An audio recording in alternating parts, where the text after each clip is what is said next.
महिमा के बारे में जानेंगे, उनकी महत्ता के बारे में जानेंगे।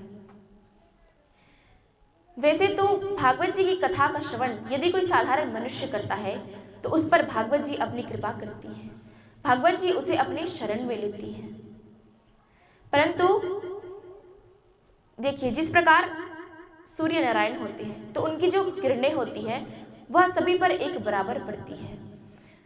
सूर्य की जो किरणें होती है वह कभी भी ये नहीं देखती कि यह छोटा है, यह बड़ा है, यह ऊंचा है, यह नीचा है। उसकी किरणें सभी पर एक बराबर पड़ती है, समान रूप से पड़ती है।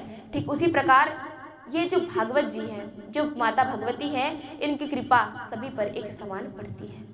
भागवत जी भी ये नहीं देखती कि कौन बड़ा है, कौन छोटा है, कौन ऊंचा है, कौन नीचा है, जात पात भागवत जी कुछ नहीं देखती। यह सभी पर अपनी कृपा समान रूप से बरसाती है। आज हम एक ऐसे प्रेत के बारे में जानेंगे जिसने जीवन भर केवल पाप कर्म किए, पाप कर्म करते करते ही उसकी मृत्यु हो गई और वह भयानक प्रेत योनि को प्राप्त हो गया। तो ऐसे प्रेत को भी भागवत जी ने तारा है। आइए आज हम इस प्रेत की कथा का श्रवण करेंगे। एक समय की बात है, पूर्व काल में तुंगभद्रा नामक नदी के किनारे एक उत्तम नगर बसा हुआ था महाराज, जहां सभी वर्णों का पालन करने वाले लोग रहते थे। वहीं एक धर्मनिष्ठ ज्ञानी पंडित आत्मदेव जी रहते थे और उनकी पत्नी उनके साथ रहती थी, जिसका नाम था श्रीमती धुंधली देवी। तो महाराज आत्मदेव जी जितने ज्ञानी, जितने भले व्यक्ति थे, ठीक उसके विपरीत थी उनकी पत्नी धुंधली। पति के सामने तो जब तक पति रहते, जब तक आत्मदेव जी उनके सामने रहते, तब तक तो महाराज ऐसी पतिव्रता नारी बनकर रहती मानो माता अनुसुईया के बाद उनका ही नंबर हो। लेकिन जैसे ही आत्मदेव जी अपने नित्य कर्म पूजा पाठ कराने बाहर जाते तो महाराज सारा दिन धुंधली देवी का साम्राज्य चलता। जब तक दिन में दो चार पड़ोसियों से दो बात ना हो जाए, दो चार पड़ोसियों से झगड़ा ना कर ले, तब तक महाराज उसके मन को शांति नहीं मिलती थी, उसके पेट का अन्न नहीं पचता था। और जैसे ही पति घर को लौटते तब उनके सामने हाथ जोड़कर ऐसे खड़ी हो जाती जैसे बहुत पतिव्रता नारी हो। तो महाराज जो आत्मदेव जी थे, भगवान की कृपा से उन्हें किसी चीज की कोई कमी नहीं थी। भगवान का दिया हुआ उनके पास सब कुछ था, धन ऐश्वर्य मान सम्मान। कमी थी तो बस एक संतान की। संतान के ही वियोग में महाराज आत्मदेव जी हमेशा डूबे रहते थे। जब वे घर से बाहर निकलते तब लोग उन्हें देखकर ताना मारते कि अरे ये देखो इसके पुत्र नहीं है। और महाराज जिनके पुत्र नहीं होते उन्हें पुन्ना नामक नरक में जाना पड़ता है। केवल इतना ही नहीं, उनके घर में किसी भी प्रकार का कोई पौधा यदि वो बोते तो वह पौधा मुरझा जाता। घर में जो तुलसी महारानी थी वो भी सदा मुरझाई रहती। पेड़ों में फल नहीं होते। घर में जो गौ माता वो लाते वो भी बांझ हो जाती। इन सभी बातों से महाराज परेशान होकर, व्याकुल होकर एक दिन आत्मदेव जी ने विचार किया कि अब तो महाराज आत्महत्या ही कर लिया जाए।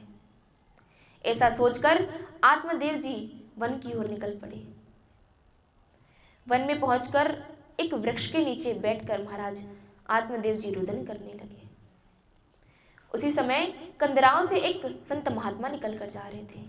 उन्होंने दूर से उन आत्मदेव जी को, पंडित जी को रोते हुए देखा। उन्होंने सोचा अरे लगता है कोई ब्राह्मण है, लगता है भगवान की प्राप्ति के लिए रो रहा है, चलकर थोड़ा उसका मार्गदर्शन किया जाए। तो महाराज आज वे संत महात्मा आत्मदेव जी के पास पहुंचे। कहते हैं कथम रोदसी विप्रत्वम, हे ब्राह्मण देव क्यों रो रहे हो, क्या हुआ, आपकी चिंता का कारण क्या है, मुझे बताओ। अब महाराज उन संत महात्मा ने जैसे ही पूछा कि क्यों रो रहे हो, इतना सुनकर आत्मदेव जी का हृदय और भी द्रवित हो गया। वे और जोर जोर से एक नन्हे से बालक के समान रुदन करने लगे।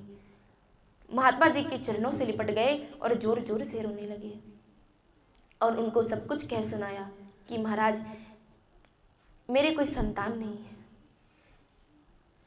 तब महात्मा जी कहते हैं कि अरे मैंने तुम्हें दूर से देखा, मैंने सोचा कि वो है कोई ब्राह्मण पंडित, भगवान की प्राप्ति के लिए रो रहा है। और ये तुम कैसी मूर्खता वाली बातें कर रहे हो।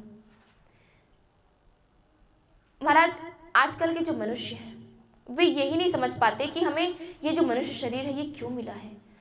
ये जो मनुष्य शरीर हमें मिला है इसका मुख्य उद्देश्य क्या है। तो इसका मुख्य उद्देश्य भगवान की भक्ति है। तुम्हें महात्मा आत्मदेव जी को समझा रहे हैं कि यदि तुम्हें मनुष्य का शरीर मिला है तो इसे भगवान की भक्ति में लगाओ। यह शरीर हमें किसने दिया है? परमात्मा ने दिया है। तो इस शरीर को परमात्मा की सेवा में लगाओ, उनकी भक्ति भजन में लगाओ। क्यों इस संसार की मोह माया में फंसे हुए हो? क्यों एक पुत्र के लिए विलाप कर रहे हो कि बड़े भाग्य मानुष तन पावा, सुरदुर्लभ सद ग्रंथ ही कावा। जब मनुष्य का शरीर मिला है तो भगवान की भक्ति भजन करो और इस जन्म मृत्यु के चक्र से छुटकारा पाओ। महाराज, उन संत महात्मा जी ने आत्मदेव जी को बहुत समझाया लेकिन वे नहीं समझे। अब आत्मदेव जी मन में विचार करने लगे कि ये इतनी बड़ी बड़ी बातें कर रहे हैं, इतनी बड़ी बड़ी ज्ञान की बातें कर रहे हैं, इतना सब कुछ मुझे उपदेश दे रहे हैं, लगता है कोई बड़े संत महात्मा है। तो जो इतने बड़े बड़े उपदेश दे सकते हैं वो एक पुत्र की प्राप्ति तो अवश्य ही करा देंगे। तो ये बात उन्होंने उन महात्मा जी से कहा कि देखिए, मैं कुछ नहीं जानता, मुझे बस एक पुत्र की प्राप्ति करा दीजिए। संत महात्मा कहते हैं कि अरे, इतना समझाने के बावजूद आप नहीं समझे तो मैं आपको बता दूं, आपकी मस्तक रेखा यह कह रही है कि इस जन्म में तो क्या, अगले 7 जन्म तक आपको पुत्र का कोई योग नहीं है। अब महाराज, इतना सुनते ही आत्मदेव जी और जोर जोर से रोने लगे। कहने लगे कि अरे महात्मा, इस जन्म के दुख से तो मैं अभी उबर नहीं पाया, आपने 7 जन्म के दुख बता दिए मुझे। अब मैं कुछ नहीं जानता, मुझे कुछ नहीं पता, आप कैसे भी करके मुझे एक पुत्र की प्राप्ति करा दीजिए। अब महाराज, आत्मदेव जी उनके चरणों में गिरकर रोने लगे, गिड़गिड़ाने लगे, कहने लगे कि कृपया करके आप कुछ भी करिए, मुझे नहीं पता, बस एक पुत्र की प्राप्ति करा दीजिए, नहीं तो मैं अपने सर को पटक पटक कर आपके चरणों में यहीं अपने प्राण त्याग दूंगा। अब महाराज, संत महात्मा सोचने लगे कि अगर सच में इसने ऐसा कर दिया, सच में इसने मेरे चरणों में अपने प्राण त्याग दिए तो मुझे तो ब्रह्म हत्या का पाप लग जाएगा। तो महाराज, उन संत महात्मा ने अपने थैले से एक फल निकाला और उसे आत्मदेव जी को दिया। कहा कि जाओ, जाकर यह फल अपनी पत्नी को खिला देना, इससे तुम्हें एक तेजस्वी पुत्र उत्पन्न होगा, इससे तुम्हें एक तेजस्वी पुत्र की प्राप्ति होगी। महाराज, वह फल लेकर आत्मदेव जी अपने घर की ओर जाने लगे तो उन संत महात्मा ने आवाज लगाई कि अरे रुको, ठहरो, इस फल को खाने का नियम तो जान लो, इसके कुछ नियम भी हैं। तब वे उन्हें उस फल के खाने का नियम बताते हैं। सत्यम शौचम दया दानम मेक भक्तम तु भोजनम वर्षावधि स्त्रिया कार्यम तेन पुत्रोत निर्मलाः। कहते हैं इस फल को खाने के बाद कम से कम 1 वर्ष तक कुछ नियम करने पड़ेंगे। किसी से कोई असत्य नहीं कहना होगा, किसी के प्रति मन में कोई छल कपट ना रखना, किसी को आहत ना पहुंचाना। तो इसके कुछ नियम हैं। इतना सब कुछ नियम यदि आप करेंगे, आपकी पत्नी करेगी, तब जाकर आपको एक आज्ञाकारी तेजस्वी बालक की प्राप्ति होगी। अब महाराज, आत्मदेव जी ने सारे नियम सुने, महात्मा जी को प्रणाम किया और फल लेकर अपने घर की ओर चले गए। घर में गए, अपनी पत्नी को आवाज लगाई, पत्नी बाहर आई, धुंधली देवी। तब आत्मदेव जी ने कहा कि ये फल ये लो, इसे खा लो, इसे एक संत महात्मा जी ने दिया है। कहा कि यदि तुम इस फल को खाती हो और कुछ नियमों का पालन करती हो तो हमें एक आज्ञाकारी तेजस्वी बालक की प्राप्ति होगी। तो जो जो नियम महाराज महात्मा जी ने आत्मदेव जी को बताया था, वो सारे नियम उन्होंने अपनी पत्नी को बता दिए और फल देकर आत्मदेव जी अपने नित्य कर्म को करने के लिए चले गए। आत्मदेव जी के जाने के बाद जो धुंधली देवी थी वह बैठकर विचार करने लगी। महाराज, उसके मन में कई प्रकार के प्रश्न आने लगे कि पता नहीं किसने यह फल दे दिया और ये लेकर आ गए। मैं कैसे इस फल पर विश्वास कर लूं? इसका क्या प्रमाण है कि इस फल को खाने के बाद मैं गर्भवती हो जाऊंगी? और अगर मैं गर्भवती हो भी गई महाराज, तो एक गर्भवती स्त्री को कितना परहेज करना पड़ता है। जैसे ही मैं गर्भवती होंगी मेरा भोजन कम हो जाएगा, और यदि भोजन कम होगा तो मैं कमजोर पड़ जाऊंगी। और महाराज मैंने तो सुना है कि जो शुकदेव जी की जो माता थी विटिका, उनको जब गर्भ धारण हुआ था तब उनका गर्भ 12 वर्ष तक रहा था। यदि 1-2 वर्ष के लिए भी मेरा गर्भ ठहर गया तो मैं तो मर ही जाऊंगी। और मान लो यदि पुत्र हो भी गया, बालक हो भी गया, तो महाराज जब तक वह 5 वर्ष का ना हो जाए तब तक उसके आगे पीछे भागना पड़ता है। इतना सब कुछ तो मुझसे ना हो पाएगा। महाराज ये सब बातें वह सोच ही रही थी कि पड़ोस की गांव से उसकी एक बहन आ गई। उसने धुंधली को चिंता में देखा, कहा कि क्या हुआ बहन, इतनी चिंता में क्यों हो? धुंधली ने महाराज तुरंत उसके हाथ पकड़ लिए, कहा कि अरे अरे बहन, बहुत ही ठीक समय पर आई हो तुम। अब तुम ही मुझे बता दो कि मैं क्या करूं, मैं बड़ी परेशान हूं। तब धुंधली की बहन ने पूछा कि क्या बात है, मुझे बताओ। धुंधली ने महाराज सारा वृत्तांत कह सुनाया। तब जो धुंधली की बहन थी कहती है कि अरे बहन, ये तो अच्छी बात है ना, किसी महात्मा ने यह फल दिया है, तो खा लो। इसे खाने के बाद तुम्हारे यहाँ संतान आएगी, तुम्हारे घर का जो सूनापन है वह चला जाएगा, तुम्हारे पति कितने प्रसन्न होंगे। तो धुंधली देवी कहती है कि बहन, मैं यह फल खा तो लूं, परंतु मुझे इस फल पे विश्वास नहीं हो रहा है। पता नहीं किसने दिया है, मैंने तो देखा भी नहीं।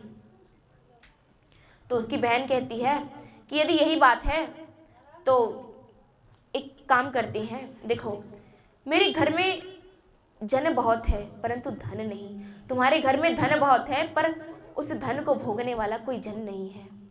और महाराज भगवान की कृपा से मैं फिर से गर्भवती हूँ, मुझे फिर से संतान होने वाली है। तो उसकी बहन कहती है कि एक काम करना, जब तुम्हारे पति आए तो कह देना कि हाँ मैंने फल खा लिया है और मैं गर्भवती हो चुकी हूँ।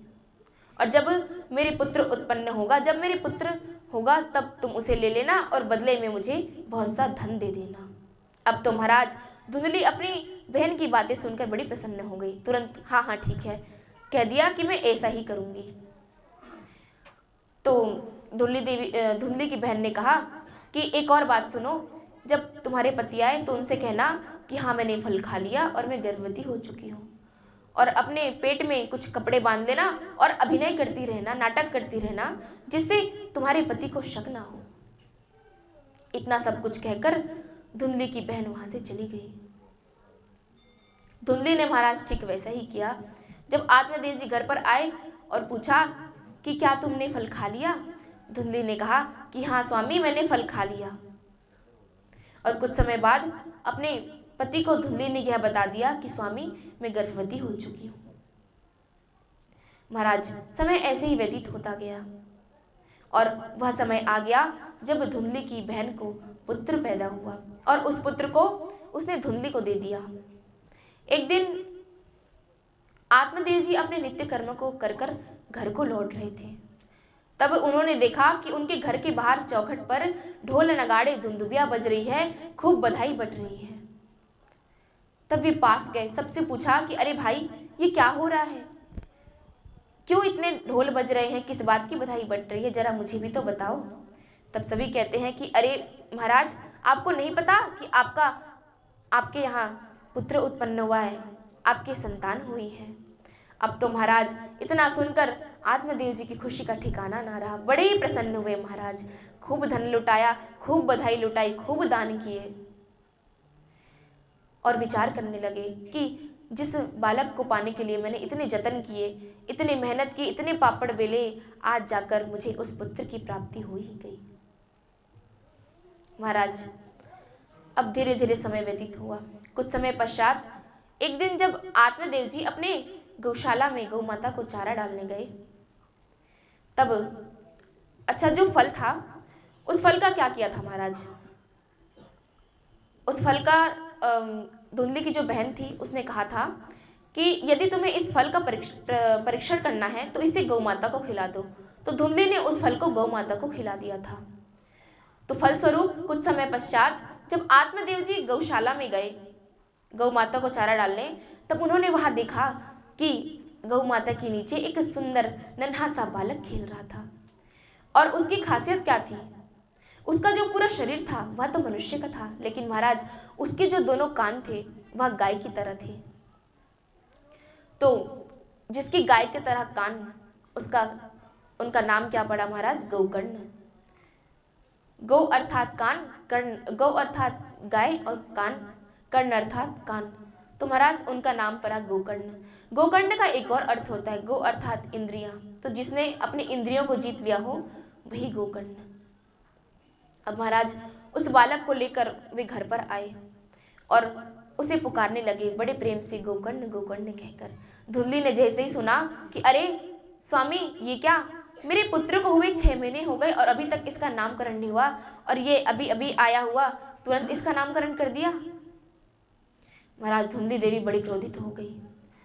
आत्मदेव जी ने कहा कि अरे देवी, क्यों क्रोधित हो रही हो, अभी पंडितों को बुलाकर इसका नामकरण करवाए देते हैं। आज महाराज आत्मदेव जी ने कुछ ब्राह्मणों को बुलाया। ब्राह्मणों ने स्वस्ति वाचन किया, विचार विमर्श करके यह निश्चय किया कि यदि इनके पिता का नाम आत्मदेव है तो पुत्र का नाम क्या? परमात्मा देव। जैसे ही धुंधली ने सुना परमात्मा देव, कहा कि ये क्या आत्मदेव परमात्मा देव कर रही हो? इस बालक को 9 महीने तक गर्भ में रखा मैंने, सभी पीड़ा मैंने सही, और नाम पिता के नाम पर? नहीं नहीं, इसका नाम तो मेरे नाम पर होना चाहिए। उन्होंने सभी ब्राह्मणों को फटकार लगा दी महाराज।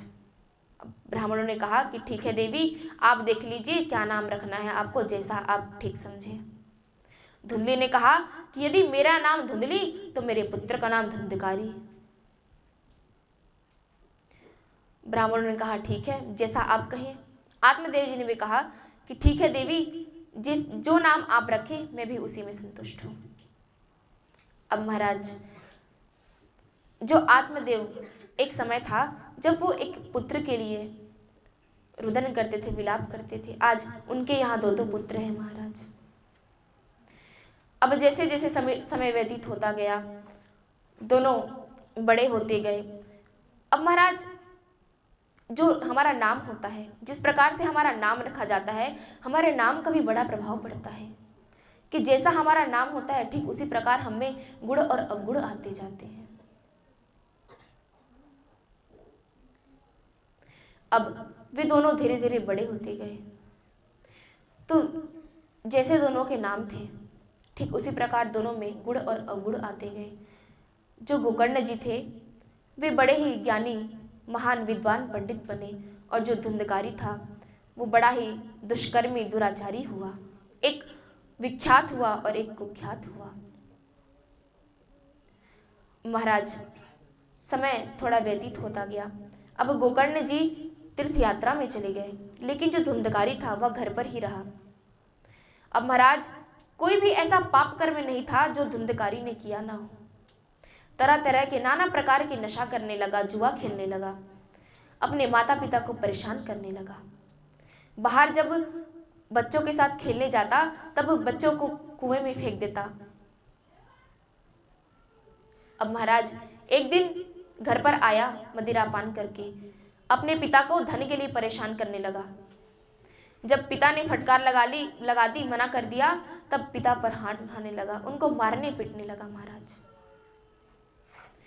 जिस पिता ने पुत्र को पाने के लिए इतने जतन किए, आज वही पुत्र अपने पिता पर हाथ उठा रहा है, उनको मार रहा है। अब महाराज इन सभी से व्याकुल होकर, परेशान होकर आत्मदेव जी घर को छोड़कर जाने लगे। रास्ते में गोकर्ण जी महाराज उनको मिले, वह तीर्थ यात्रा कर कर लौट रहे थे।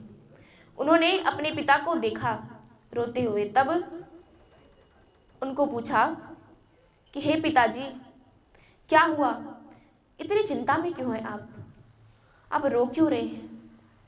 तब आत्मदेव जी ने सारा वृत्तांत अपने पुत्र को कह सुनाया। तब गोकर्ण जी ने कहा कि पिताजी, क्यों इस संसार की मोह माया में फंसे हुए हो? जिस पुत्र को आप अपना मान रहे हो वो अपना नहीं है। अरे अपना तो उन्हें मानो, अपना तो भगवान को मानो।